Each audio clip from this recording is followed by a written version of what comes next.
Assalamualaikum. Welcome back to another lecture, which is related to tetracycline. Let's come. We discuss about tetracycline. As we know, the tetracycline is one of the class of the protein synthesis inhibited drugs. So let's come. Uh, so this is the whole class of the protein synthesis, and today's lecture regarding the tetracycline. So in this tetracycline, there is drugs which is mentioned over there: the doxycycline, minocycline, demyclocycline, tetracycline. These are the drugs of the tetracycline. So when you're talking about the tetracyclines and another drugs, glycycyclines, aminoglycoside, and macrolides is also there. But today's lecture regarding the tetracycline is there. So when talking about the tetracycline, let's start talking about the pharmacokinetics of the tetracycline. Basically, the absorption of the tetracycline is inhibited by divalent और trivalent ion.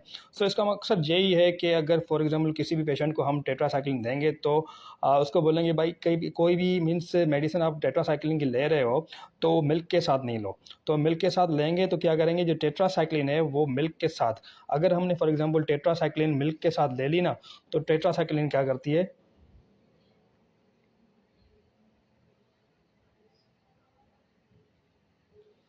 Tetracycline क्या करती है, हमारी milk के अंदर क्या होता है, कैल्शियम होता है. ठीक है, तो टेट्रासाइक्लिन कैल्शियम के साथ बाइंड हो जाती है. तो जैसे ही टेट्रासाइक्लिन कैल्शियम के साथ बाइंड हो जाती है तो एक पूरा का पूरा एक कॉम्प्लेक्स बन जाता है टेट्रासाइक्लिन विद द कैल्शियम.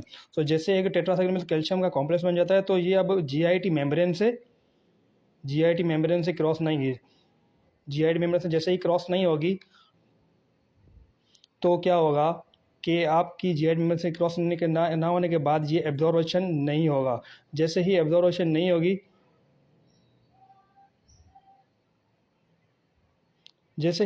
नहीं होगी, तो क्या होगा कि ये ड्रग अपनी अफेक्ट बिल्कुल भी नहीं दिखाएगी. और जैसे ही ड्रग अपनी अफेक्ट नहीं दिखाएगी तो ये हमारी काम की नहीं रहेगी. तो इस वजह से ही क्या होगा है कि टेट्रासाइक्लिन को कभी भी मिल्क के साथ नहीं दिया जाता. तो ये मीन्स ये कॉम्प्लेक्स बना देता है. जो जैसे ही कॉम्प्लेक्स बना देता है तो जीआईटी मेम्ब्रेन को क्रॉस नहीं कर सकता. जैसे ही जीआईटी मेम्ब्रेन को क्रॉस नहीं कर सकता तो एब्जॉर्बेशन नहीं होती हमारी जीआईटी मेम्ब्रेन, क्योंकि अगर जीआईटी मेम्ब्रेन क्रॉस ही नहीं करेगा तो टेट्रासाइक्लिन एब्जॉर्ब कैसे होगा. जैसे ही एब्जॉर्बेशन नहीं होगी तो इसका अफेक्ट नहीं मिलेगा. तो इसलिए हम बोलते हैं कि टेट्रासाइक्लिन कभी भी मिल्क के साथ नहीं ली जाती. तो अवॉइड टेकिंग एंटासिड और dairy product like for example कोई भी अगर चॉकलेट वगैरह ले लेते हैं तो उनके साथ भी ये टेट्रासाइक्लिन को मना किया जाता है कि टेट्रासाइक्लिन उनके साथ नहीं ली जाए. और कंट्राइंडिकेशन की बात की जाए तो मीन्स ये टेट्रासाइक्लिन हम प्रेग्नेंट वुमेन को नहीं देते. अगर फॉर एग्जांपल टेट्रासाइक्लिन हम दे भी दी प्रेग्नेंट वुमेन को तो ये क्या करती है, टेट्रासाइक्लिन क्या करती है, कैल्शियम के साथ बाइंड होकर कंसंट्रेट हो जाती है बोन के अंदर. मीन्स अगर बोन के अंदर कंसंट्रेट हो जाती है तो अब क्या होगी, produce fetal bone and teeth discolouration.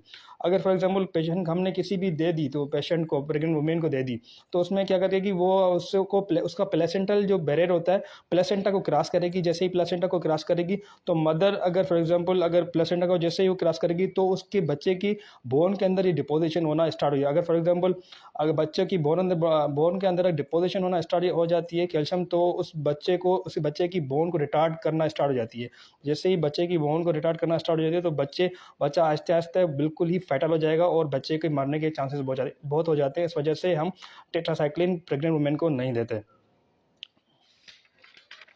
अगर हम इसके मैकेनिज्म की बात करें तो मैकेनिज्म को समझने से पहले हम इसको सबसे पहले ये पता होना चाहिए कि प्रोटीन बनती कैसी है. जैसे प्रोटीन बनती कैसी है, देखें ये डीएनए है. अब डीएनए जैसे ही कन्वर्ट होगा एमआरएनए के अंदर. अब एमआरएनए कैसे कन्वर्ट होगा, with the help of RNA polymerase. ये एक एंजाइम है जो डीएनए को कन्वर्ट करता है एमआरएनए के अंदर. अब एमआरएनए क्या होता है, एक मैसेंजर आरएनए होता है जो कि ये मैसेज लेके जाता है 30S और 50S राइबोसोम्स यूनिट. ये बेसिकली ये जो है राइबोसोम्स के यूनिट्स हैं. तो अगर हम टेट्रासाइक्लिन की बात करें तो ये एमआरएनए डायरेक्ट 30S पे जाएगा. बट अगर हम मैक्रोलाइड की अगर बात करेंगे ना तो ये एमआरएनए 50S पे जाएगा. पर हमारा अभी फोकस 30S पे है, तो एमआरएनए ये कहाँ पर मैसेज लेके जाएगा, 30S पे जाएगा. तो जैसे ही 30S पे जाएगा तो एमआरएनए जैसे ही 30S पे मैसेज लेके गया तो ये है जो 30S है ये क्या करेगा, इस मैसेंजर आरएनए को जाके रीड करेगा. एमआरएनए का मकसद ही ये मैसेंजर आरएनए. तो जैसे ही मैसेंजर आरएनए इधर आएगा 30S पे तो 30S इसको क्या करेगा, इसको रीड करेगा. जैसे एक लेटर होता है, इसको रीड करता है। तो ये 30S को रीड करेगा। जैसे ही रीड करेगा तो ये मैसेंजर मीन्स मैसेजर आने को रीड करना स्टार्ट कर देगा। उसके बाद राइबोसोम्स इस मैसेज को बिल्कुल रीड करने के बाद ये मैसेज ट्रांसफ़र करेगा। यहाँ पर जो RNA होता है ये मैसेज ट्रांसफ़र करेगा tRNA पे। अब tRNA क्या करता है, अमाइनो एसिड को ऐड करता है इस मैसेज के अंदर। जैसे ही इस अमाइनो एसिड इस tRNA ऐड करना स्टार्ट कर देता है, तो जैसे ही tRNA ऐड करना अमाइनो एसिड स्टार्ट करता है तो आपको पता है कि अमाइनो एसिड मिल के क्या बनती है, प्रोटीन बनती है। तो ऐसे ही ये जो बैक्टीरियल सेल है, ऐसे ही बैक्टीरियल सेल ये अपनी प्रोटीन बनाना स्टार्ट कर देता है। तो अब हमें क्या करना है कि इस प्रोटीन को बनने नहीं देना। तो टेट्रासाइक्लिन क्या करता है, बेसिकली जो यहाँ का इतना स्टेप होता है ना, ये तो DNA टू यहाँ पर अगर राइबोसोम तक जो जितना स्टेप होता है इसको हम बोलते हैं ट्रांसक्रिप्शन स्टेप। अगर यहाँ से अगर मैं राइबोसोम से लेकर tRNA से बात करूँ तो यहाँ इस स्टेप को बोलते हैं ट्रांसलेशन स्टेप। तो अगर टेट्रासाइक्लिन क्या करता है, 30S पे जाके बाइंड होता है और उसको स्टॉप कर देता है। देखिए टेट्रासाइक्लिन किस पे बाइंड हो रहा है, 30S पे जाके बाइंड हो रहा है। जैसे ही टेट्रासाइक्लिन 30S पे बाइंड होगा तो mRNA का मैसेज 30S ये जो यूनिट है ये रीड नहीं करेगा। जैसे ही 30S mRNA का मैसेज रीड नहीं करेगा तो ये मैसेज अपना ट्रांसफ़र करेगा ही नहीं tRNA पे। तो इसका मैसेज ही नहीं ट्रांसफ़र होगा tRNA पे, तो tRNA अपना अमाइनो एसिड कैसे देगा इसको। अब इसका अमाइनो एसिड मिलेंगे ही नहीं तो ये प्रोटीन बनना बिल्कुल भी प्रोटीन बनेगी ही नहीं। जैसे ही प्रोटीन नहीं बनेगी तो क्या होगा कि बैक्टीरिया अपना प्रोटीन नहीं बनाएगा। तो आहिस्ता आहिस्ता बैक्टीरिया प्रोटीन बिल्कुल बनते ही नहीं है प्रोटीन बैक्टीरिया की। तो उसके बाद बैक्टीरिया अपना शेप को मेंटेन करना बिल्कुल भी इम्पॉसिबल हो जाता है उसका। तो आहिस्ते आहिस्ते टाइम जैसे गुजरता जाता है तो बैक्टीरिया मर जाता है। तो इसी वजह से टेट्रासाइक्लिन क्या करता है, 30S पे बाइंड होगा, इसको स्टॉप करेगा। जैसे स्टॉप करेगा तो mRNA अपना मैसेज जो मैसेज आता है 30S पे, ये 30S रीड ही नहीं कर पाएगा। जैसे ही 30S ये मैसेज रीड नहीं कर पाएगा तो ये 30S जो है मैसेज रीड नहीं कर पाएगा तो ये मैसेज ट्रांसफ़र करेगा ही नहीं tRNA पे। जैसे ही tRNA पे मैसेज ट्रांसफ़र नहीं करेगा तो ये अमाइनो एसिड ऐड करेगा ही नहीं। जैसे अमाइनो एसिड ऐड नहीं करेगा तो प्रोटीन नहीं बनेगी।